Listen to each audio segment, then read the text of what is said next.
নিজের দৈর্ঘ্য যুক্ত 264 মিটার। ট্রেনটি 20 সেকেন্ডে সেতুকে অতিক্রম করছে। সেতুকে অতিক্রম করা মানে নিজের দৈর্ঘ্য যুক্ত 200 যোগ করতে হবে। আমি নাকি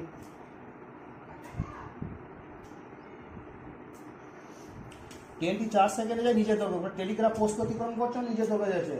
এবার দাগ টান, তোরা কি করবে? যোগ কর, বিয়োগ করলে নিজের দৈর্ঘ্য কাটবে।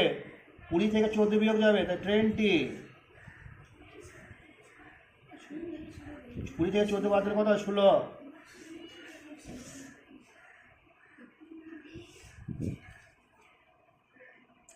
সেকেন্ডে যায় 264 মিটার। এত সহজ অঙ্ক হয় না। ট্রেনটি 1 সেকেন্ডে যায়, তাই 16 মিটার 1 সেকেন্ডে যায়। কী বের করতে বলা হয়েছে? প্রথমে বলি যে ট্রেনের দৈর্ঘ্য বের করো।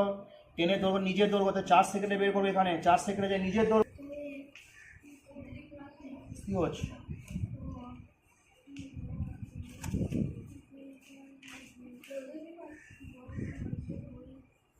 আমি এখনই অঙ্কটা করতে দেবো। দেখ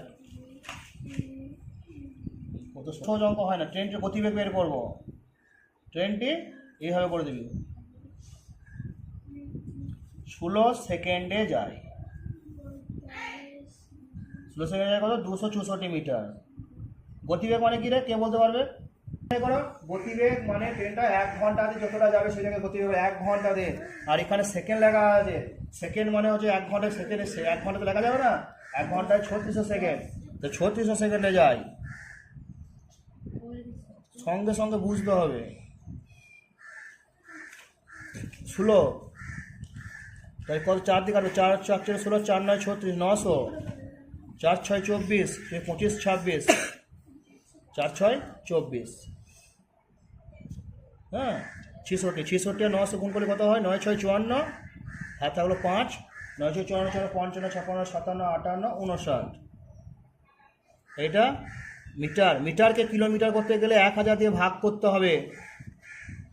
5 9 4, 1000 ভাগ করো নিচে লেখা, তাই দুটো শূন্য কেটে গেল। এটা হলো কিমি, তার মানে 59.4 কিমি।